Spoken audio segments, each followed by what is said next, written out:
First of all, thank you so much to Lara and Rami for organizing this and for spearheading the Majlis in New York City. And it's such a testament to the beautiful community that you built just as people are coming in. It seems like y'all know each other, which is really nice. And I just feel really honored to be in this space right now, being amongst an Arab community, folks who are interested in Arab culture, and also to you too for recognizing the intersection between the organizing and activism world and culture. I know this is quite new in terms of the topic that y'all discussed, so hopefully it will be engaging. Typically in spaces that I'm in, it's very interactive. So if at any point you have a question, feel free to put it in the chat.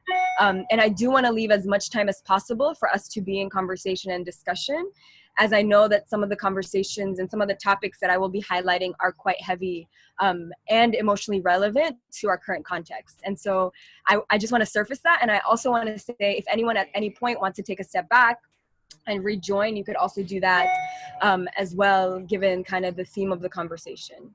And before I start, I just want to recognize and acknowledge the fact that as an organizer in the United States, I kind of carry and am part of a legacy of organizers that have historically been building for justice in the United States, most of whom are Black organizers who have historically been targeted for their civil rights work and their organizing, as we're seeing right now that is happening in Minnesota. And so I wouldn't have the language that I have, I wouldn't have the tools that I have to talk about the issues that are impacting the Arab community in the US, to talk about the issues impacting my neighborhood of Little Egypt in the US, if it weren't for the organizing of these Black folks and activists historically. And I want to acknowledge the death and murder of George Floyd and of Breonna Taylor. Breonna Taylor, who people don't know as much about, but was a 26-year-old, was shot in her home by police 2 months ago, before the story really came out and was elevated at a national level. So those are just two things I want to preface with. And I want to start really sharing some of my story and bring you into my community, bring you into my neighborhood. So my story really starts on July 4th, 1992. And if anyone has seen any of my talks, I always start most of my talks kind of really crediting my parents. That day is really important. Even though it's July 4th and it's Independence Day in America, it's important because it was the day that my mother followed my father, who was her college sweetheart, to New York City from Alexandria, Egypt. And as fireworks exploded behind the skyline over Astoria Park, which is where they decided to settle, my dad actually looked at me jokingly and said, "Look, see, Americans are celebrating your arrival," even though obviously that was not the case. My parents were middle-class, university-educated Egyptians who were feeling strained under Hosni Mubarak dictatorship, and like many Muslim Egyptians in the late 80s, early 90s, immigrated to the United States mostly for economic opportunity. And for those who are wondering, which you might be, my house is literally an Egyptian sitcom. It's all jokes and laughs and love and drama, a lot of drama. So if you've seen any Ramadan musalsal, that's exactly it. My dad's a really strong, proud Muslim man. He always reminds us that our values and how we decide who we surround ourselves with is really on the importance of people's character, and literally knows every single one of our neighbors, their stories, their names, and is the type of person who stops in the middle of a highway to help people fix their tires and intervenes in any situation that feels unjust. And my mom is really, really strong as well. Growing up on the streets of New York, my small-figured mother with her hijab and long flowy abayas would oftentimes tighten her grip around my fingers as she stood up against weathered comments like, "Stupid immigrant, go back to where you came from, learn English." Many of these words were meant to make her feel like she was less than, powerless, unsafe in her own skin, in our own neighborhoods. But every morning, still, before I went to school, she'd light some oud, read Quran softly over my head, and wrap her hijab carefully around her head, like it was her armor, unshakable. When my parents immigrated, they moved literally to the most Egyptian place outside of Egypt in the entire world. They immigrated to Astoria, Queens, which is a place I'll talk about a lot today. And if anyone's been there, you know what I mean. It smells of Egyptian shisha, right? Like it smells like Egyptian streets. It smells like apple shisha. It sounds like Quran and Amr Diab blasting from storefronts. And these streets are honestly what really made me fall in love with New York City. And if you look at the history of Egyptian immigration, unlike Lebanese and Syrian migrants who came to the US and have been in the US since the 19th century, the first wave of Egyptian migration to the US really didn't happen until the 1940s.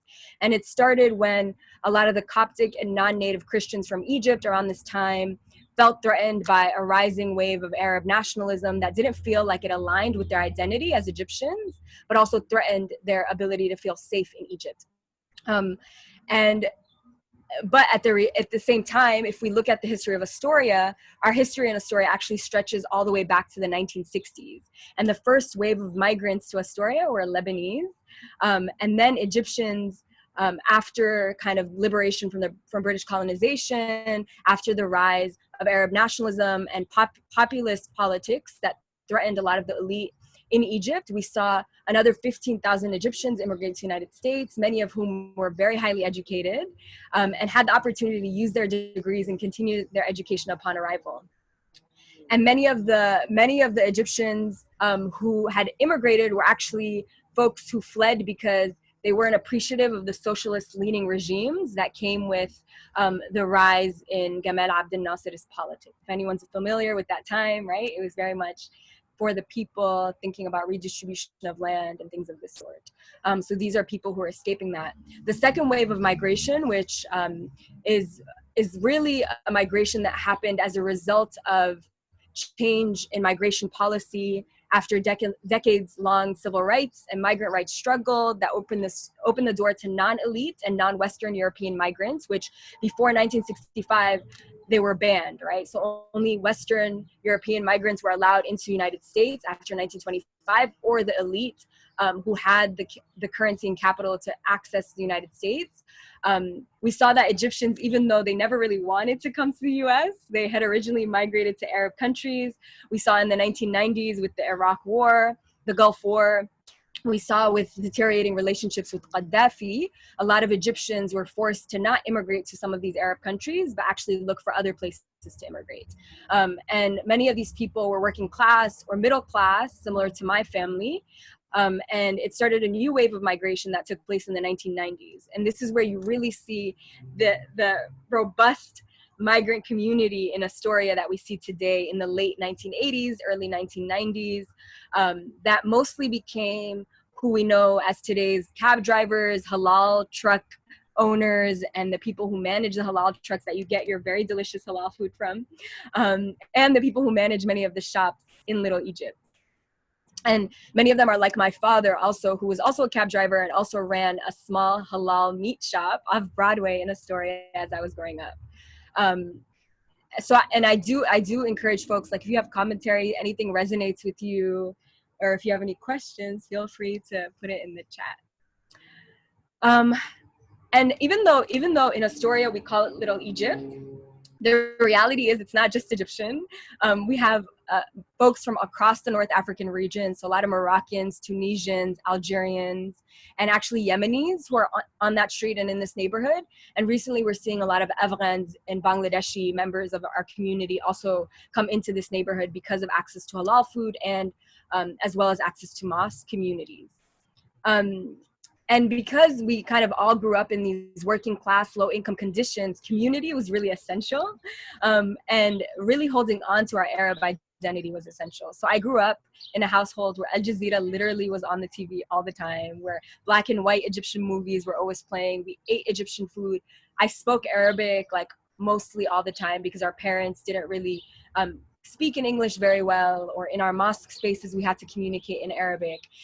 And so it was really that immigrant narrative where almost every single immigrant parent, if you talk to them, had the same exact story that always started with something between $3 and $15 in a pocket, a voyage across a vast sea, and a similar cash-only hustle that sheltered our families in these jam-packed, busted apartments. But it was in these streets and on this street where our community was able to really develop these safe micro-communities and institutions to make me and other immigrant children in our neighborhood feel really affirmed in our identities and feel really safe. So they would do things like hold rotations. Like I saw my parents and our friends do things like hold rotations for who watched whose kids when, for saving extra cash. We would host belly dance parties out of people's homes and have classes for memorizing Quran or learning English. They would even collect small gold tokens from like the elderly women to actually fundraise for our mosque, to be able to build the mosque that housed our prayers and housed our community for so long. And this was particularly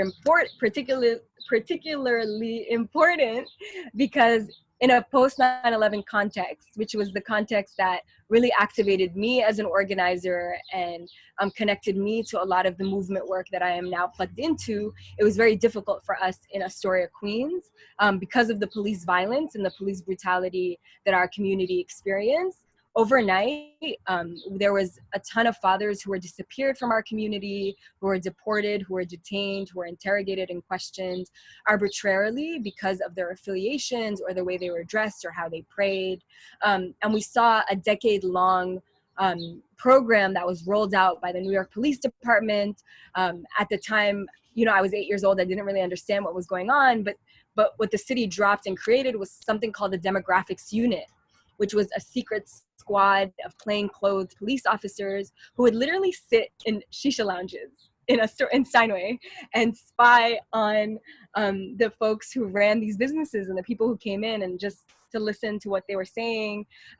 And they would actually develop relationships with members of the community. Like, some would even show up so close that they would show up to people's weddings because they had been so close in relationship with folks in our community. And so this in many ways kind of created a mistrust and a fear, an ethos of fear in our community that was really new, but also sprung onto us a new identity. So growing up, I always was very Egyptian, right? That was how I was identified. I was like Egyptian.com.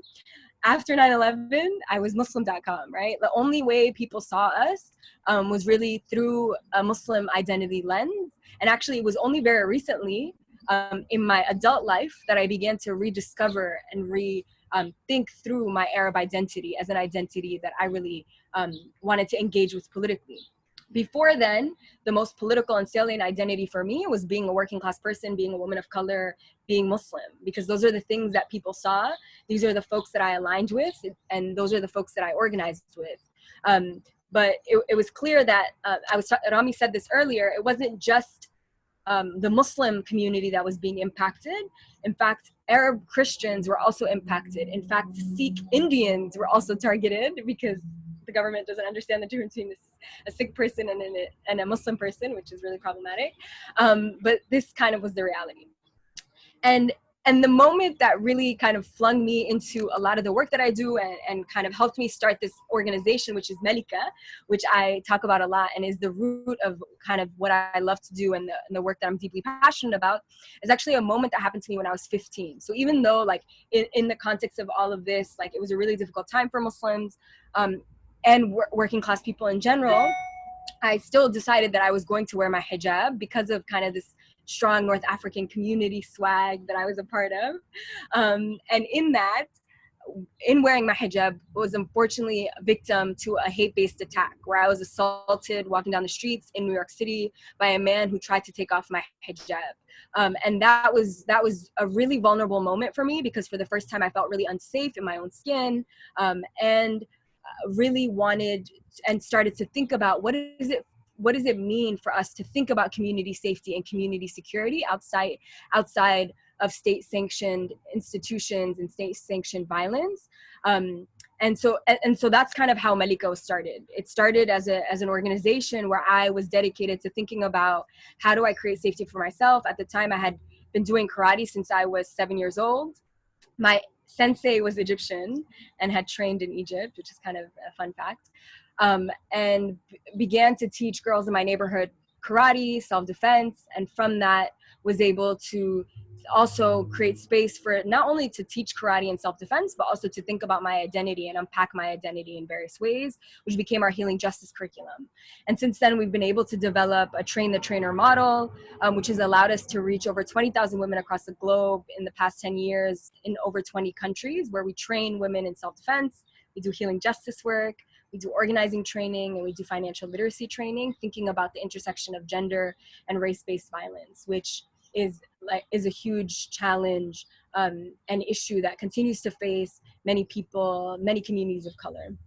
And the reality was, like, at that time, I wasn't alone. Hate crimes against Muslims had increased by 1,600% since 9/11. It's a pretty pretty large amount, and we know that that number has only been increasing with the Trump administration and the onset of the Trump administration. After I founded Malikah, just to bring us a little bit to the organizing that I'm involved with right now and some of the stuff around Little Egypt, I went away for college, then kind of came back to my community, to like a really devastating reality that there was a lot of gentrification that was happening and a lot of displacement. So in the past 7 years, we're seeing a lot of displacement where over 10,000 people who've lived in affordable housing units have been pushed out of their homes. And so what has been really beautiful about some of the work that I've now started with a woman in my community called Ranim, through an organization we started called Little Egypt, has been thinking about what does community justice look like, which is an ongoing working definition that I invite you all to help me think through, as I'm sure many of you have also been involved and think about politics all the time because you're Arab. So if there's, for us, it's like, if we can create safety for our community, if we could create affordable access, make sure that shops in our community are not being shut down, what does that actually look like? And in October of this year, 2019, actually the first Egyptian coffee shop to ever open in the United States was shut down because of gentrification, because of an expiration in the lease, and because of new legislation around smoking in New York that targets and actually disproportionately impacts a lot of the businesses in our community. That kind of was the impetus for us to really think about how do we maintain and salvage Steinway Street, right? With COVID-19, a lot of our efforts have been disrupted and have pivoted because of our awareness that a lot of members of our community are undocumented, are low income, and do require cash assistance as well as grocery assistance. So a lot of our work has been not only building social and community capital, where we're bringing folks together virtually, but also doing grocery deliveries every single week and fundraising to provide cash assistance for undocumented folks who do not have access to federal and local government grants and funding. So that's kind of been the focus of our work. And I leave you, with just a couple of thoughts before I open it up for discussion, which I am really excited to be in with you all. This is probably the longest time I've spoken straight at anything in my life, I just want to say.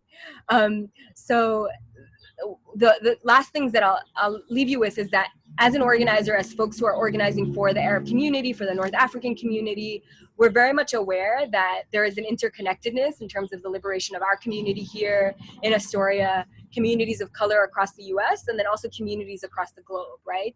I was highly involved in organizing diaspora community when the Egyptian Revolution happened, and it's not kind of over my head to know and to realize that police brutality was a main force behind the Egyptian Revolution with the case of Khalid Said, and police brutality continues to be an issue in my homeland and in many homelands of the people that I organize with. And so thinking about the global implications of this reality, knowing that in order for us to feel like we have access to community capital, to safety, it is important for us to organize alongside people and to question our own biases, to be aware of our own history. And so I invite you, as my last thing, is to really think about how you're engaging your own community in conversation, right? With all the things that are going on politically. How are you speaking to your parents about, or yourself, or your friends, or your siblings about, the current situation around Black Lives Matter and anti-Black violence, as well as how we engage the state's various levels of state systems to make sure that we are kind of not perpetuating and upholding different levels of violence that might perpetuate violence impacting various communities. So that's the last thing. And I do want to end and urge you all, folks who are organizing, this is Majlis NYC. So we are connected to the New York community. Folks who have been protesting have been detained. I've seen a lot of Arabs at these protests, which is really beautiful to follow, to see that solidarity. There's a bailout fund, if you want to Venmo at Bailout NYC May, to contribute to that fund for over 75 people who've been arrested for their protests, and support some of the movement work that's happening right here in New York. So that's where I'll end.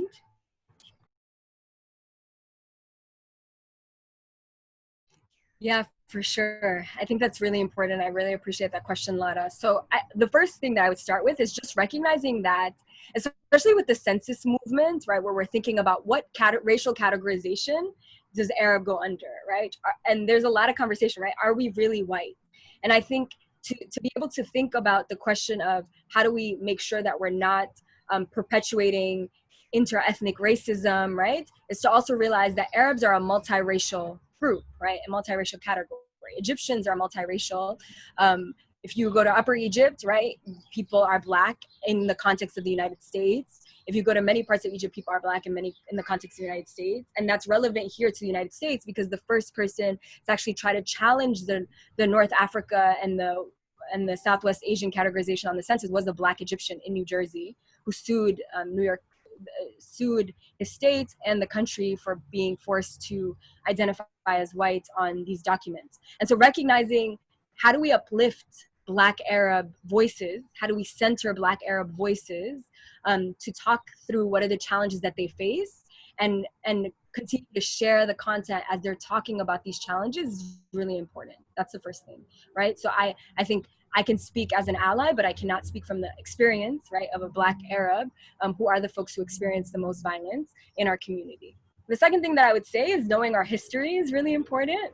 So there is a history of anti-Blackness. There's a history of slavery, right, amongst Arabs. There is a history of colonization that is intercultural, right? If you look at the relationship between Egypt and Sudan, and then Sudan and Egypt, right, over time and what that's manifested. The rise of Arab nationalism in Egypt led to the displacement of many Nubian communities, right, because of building of the dam, which was celebrated in most of Egypt, but also was very harmful. So knowing your history, knowing how you're implicated, which is me knowing Egyptian history, it becomes really important.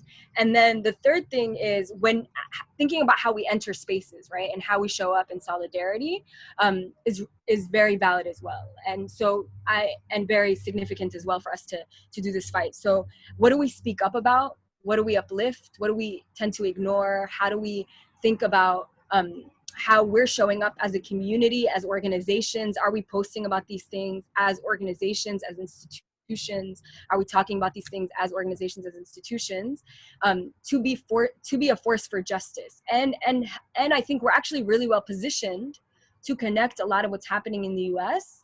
with what's happening globally, not to deflect from what's happening in the US, but to actually elevate that a lot of these systems are global systems of oppression, right? It's like anti-Blackness is a global system, the military industrial complex, the prison industrial complex, these are all global systems. And I think we have a very powerful angle to be able to do that. So diverting resources to the right place, energy, attention, doing our own learning, those are things that I think are important to do.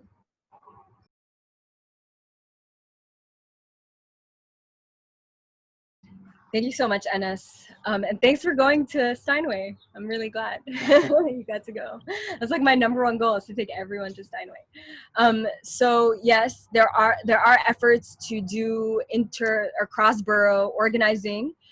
I'll tell you, like on a personal level, I'm very connected to the Bay Ridge community. So even though I'm rooted in Queens, I go to Bay Ridge. Before the quarantine, I was in Bay Ridge basically every Saturday because I do healing work with some of the Egyptian young women in that mosque in the Islamic Society of Bay Ridge. And so there is, like, on an interpersonal level, because there are very few Egyptians in New York that are like, our working class community is like pretty small. Everybody kind of tends to know each other, and because of that, we have the opportunity, because of those deep relationships, to work across community. That being said, there is an effort right now that has launched kind of as a sub initiative, or maybe like an umbrella initiative, of Little Egypt that we're currently working on cross-ethnically, that is not just Egyptian.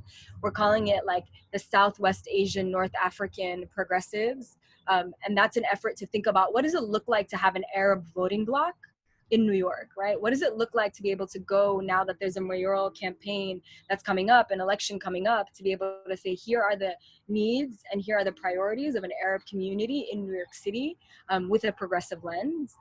And so if that's something that you're interested in, or anyone on this call is interested in, I'm happy to connect y'all. We're literally in the process of writing like our mission and vision statement. And to tell you about the team, we're also like a multi-ethnic team, Yemeni, Moroccan, Egyptian, that was born and raised in New York, but also folks who have like come to New York, found home in New York, with a vision to really think about access to capital, access to access to our political leaders and political representatives in a way that feels just, and also political education for our community. I think a lot of our community still has a lot of political education to do. So that's a three-pronged approach that we have.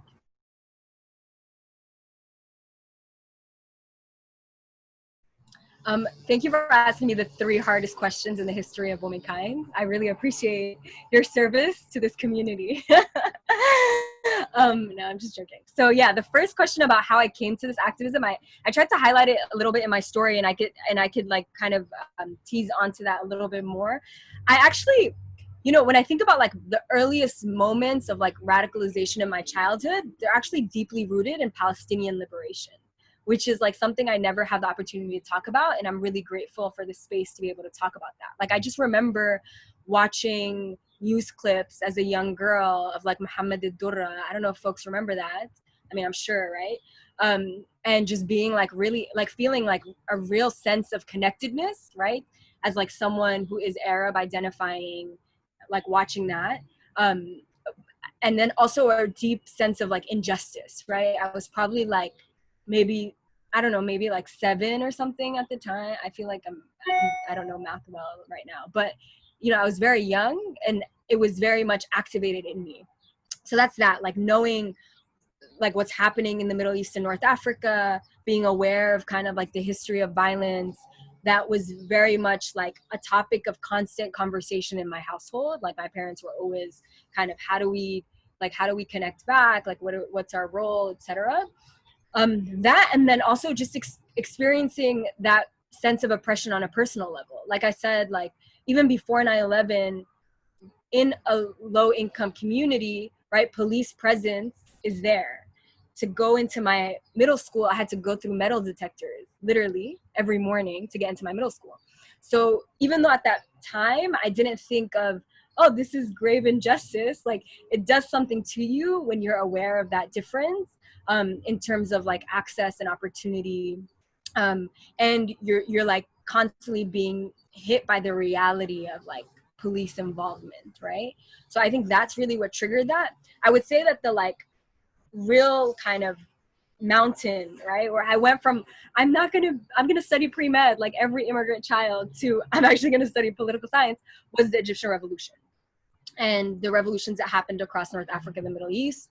I was involved in like diaspora organizing. I really had a platform to, I think, cultivate my own voice as a young person. And my mom was in Egypt, also involved. And so that whole situation, and also the hope of what a freedom looks like when Occupy was happening. I don't know if folks remember, Occupy Wall Street had just happened.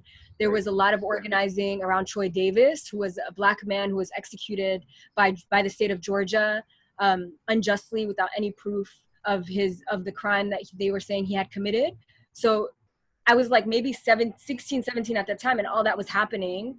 And I had like really great, mostly Black women mentors who were like, here's what you should do, like do this. And I would just like follow them and learn. And that's a product of being in New York and having access to that, I think, the legacy and the history of organizing in New York City. So that's one thing in terms of like how I got involved and how I decided to get involved. And then I would just, one more thing is like, there was a point in my life where, I kind of like went away from home and have access to like all this privilege, right? And opportunity. Like I went to Harvard University and could have just been like, peace, like I'm out, don't ever need to come back. But there is a sense of knowing that my family still lives in this neighborhood, right? Like my family still is working class. My family, like these, literally my parents, like my brother, like all the people who are most close to me, that kind of can't separate me from this reality, and pushes me into continuing to be involved. So I think that's really the reality that keeps me. Okay, in terms of the online conversation that's going on, yes, it is a controversial conversation. I have pretty strong views on engagement of police, especially as someone who does self-defense work and community defense work. And I follow the lead of my mentors and a lot of Black organizers in kind of wanting not only police reform, but actually to abolish police systems in the US that were built specifically to control Black people through slavery, right? Like, this is why they were built. And so I think it takes more than reform. So the post that I made, people for context, was basically that I believe that we should not call police as a community if something were to happen, which is, I know, takes a lot of time and a lot of community work to get to that mindset, right? I know that's very difficult to grasp, right? As a community, if something were to go wrong, we need to call for help. There are a lot of proposals out there for what alternatives to policing look like, which I would highly suggest folks take a look at. So my post was basically just reflecting on how we could think about alternatives to policing, how we could think about what it would have been if that store had not called police, and how we should really check our anti-Black bias, right, and anti-Black history as a non-Black Arab community. And that rubs people the wrong way in many ways, and I've been having a lot of conversations. So I've been very bad at disconnecting, Rami. That's the truth. I told myself I was gonna get off Instagram, but for me, meditation, prayer is really important to disconnect and to create that frame. But it's hard because it feels personal, because it's my identity. So It's hard to separate.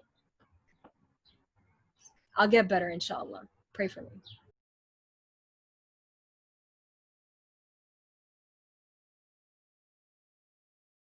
Yeah, I think there's a lot of conversation that needs to be, like, we as a community need to continue to have, and this is just the start.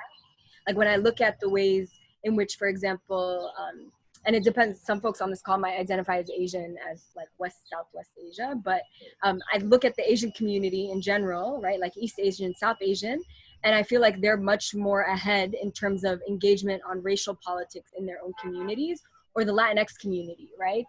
Even in terms of self-categorization, like, people will literally identify by their racial category, and then their as Latinx. And so I do believe that, it will take us some time to get there. And I feel like there's a lot of what you're saying in terms of the progress that's being made, because we're seeing, like, great leadership, right? That's popping out, like Rashida, right? As someone who, Congresswoman Rashida, as someone who we could really look up to.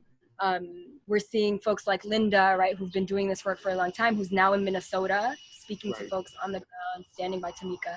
So there's a lot of examples of this in our community that we can really turn to, and see as to, like, what direction we collectively can take. And I appreciate the space because it allows us to have this conversation as a community.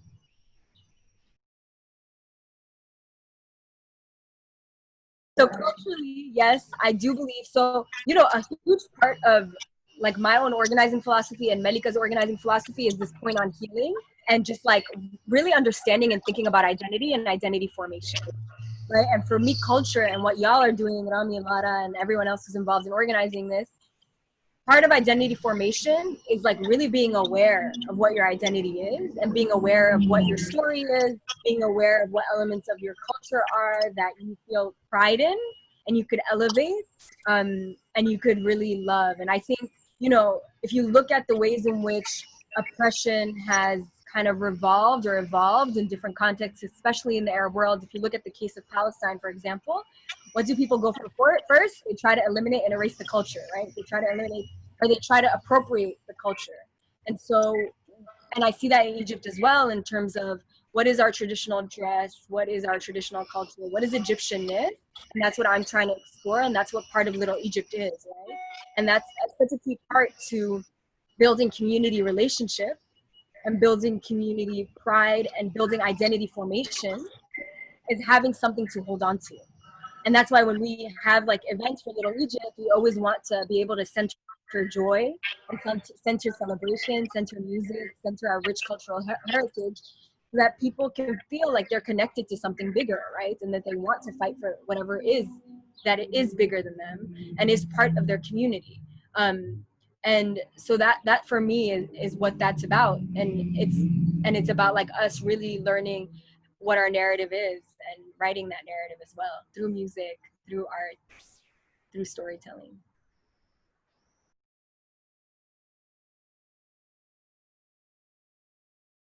You know, I think it's really important for us to come at a lot of these things with humanness, right? And empathy and kindness. I think the details that Linda, if folks haven't seen Linda's post, are really important to recognize kind of that store owner, Ammu Mahmoud, as people call him, right? He did have a relationship with the community, right? And he has been there for 30 years, and he had politics that feel like they were invested in community. The point that I think is important for us to make as a community at the same time, like we could hold that reality, and we could hold that we have respect, right, for the store owner and his family and his business, and also hold the reality that historically businesses that are in predominantly white Black communities have not necessarily been reflective of that type of behavior, right? Especially those run by Asians and by Arabs. We can also hold the fact that there is anti-Blackness in our community that we should really think about and reflect on, which I don't think you're saying we shouldn't do that. I'm just saying, like, there's a way for us to hold both of those and also recognize that, this is very complex. And even for me, like the original post that I made, I hold myself accountable in writing wrote a new statement that kind of was informed and infused with the new information that was put out there.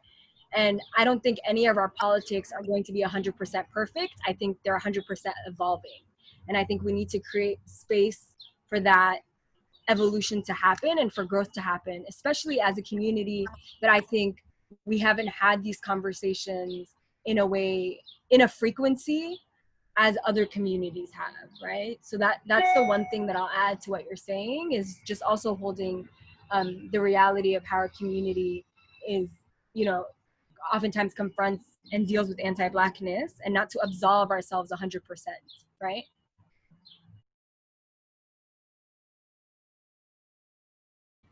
Oof. Girl, I wish I knew. Yeah, it's very difficult. It's complicated in the Middle East, right? Because I could tell you about Egypt, like NGO laws, nonprofit, NGO laws, and kind of community, civil society laws oftentimes can put people's life in danger in a way that's very different than in the United States, right? And so I would say the social enterprise route might be actually a really strategic route to go down, because it allows you to kind of look at these issues from a business model that might be less targeted by politicians and by politics, and can help you kind of do work around migrant justice. I would be curious to know where you're based, right? Because depending on where you're based, if you're based in the Middle East, you could probably try to support organizations and initiatives that are Saudi. You could try to support initiatives that are, already ongoing, that do work and that are migrant led, and see how you could bolster their initiatives by funneling, for example, funding to them through a social enterprise, which I think is a really powerful model that takes the lead of folks who are directly impacted and most impacted, but then also allows to resource and amplify their work. It's difficult, I know, in Saudi, right, because of the political context and political climate, but I do think, I was just in the Middle East a couple of months ago doing I do a lot of work around online safety for women as well, through my full-time job, LOL. And there are a lot of really brilliant women from Saudi as well who are doing a lot of work online. Not to say that they're not targeted for their work, but it's a risk calculation that they do make. It's harder for me to say because I'm not in your shoes, but that's kind of that's the high level thing I would say. Hopefully that's useful.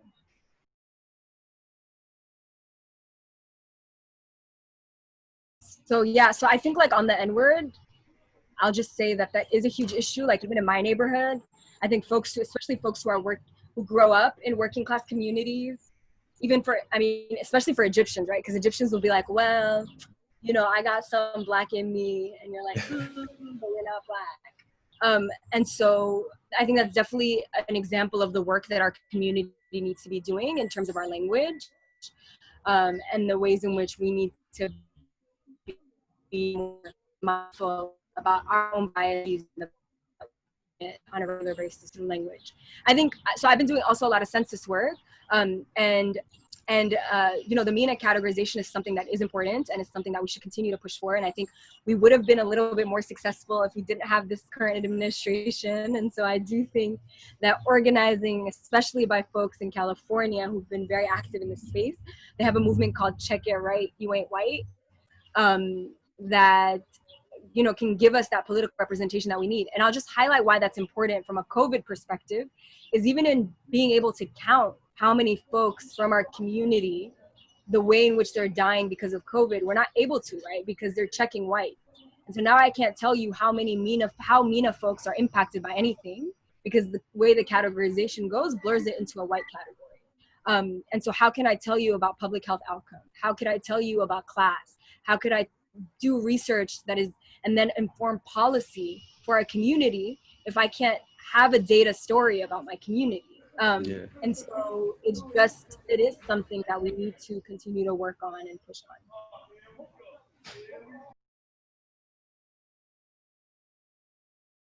And for healing justice, yes, this is a core part of Malikah's curriculum. We actually have healing justice circles every Saturday for women, which you're more than welcome to join. And we'll be hosting one for Arabs, which I highly invite all of you to join, that is specific to race conversations next Sunday. So this is something that I'll put on my Instagram and I'll also share out. The way the healing justice curriculum works is, first, it's rooted in your story of self. So what is, like I said, what is your identity? What are the ways in which you confront different forms of oppression? What is your history? What are the different structures that you're up against on a regular basis? And this is super important to be aware of, because if you're constantly being interfaced with microaggressions and racism and you don't know why, you're tired all the time, like, it's important for you to have language to describe your experiences and then to also fight against it. So that's like the first part of it. And then the second part of it is understanding how you might be complicit in different forms of racism and different forms of oppression. And the third part is then focused on how you can take specific action. And it's typically an 8-week program that we facilitate in community with folks. And I highly recommend folks to participate in it if they're interested. We have a male version too. Thank you all.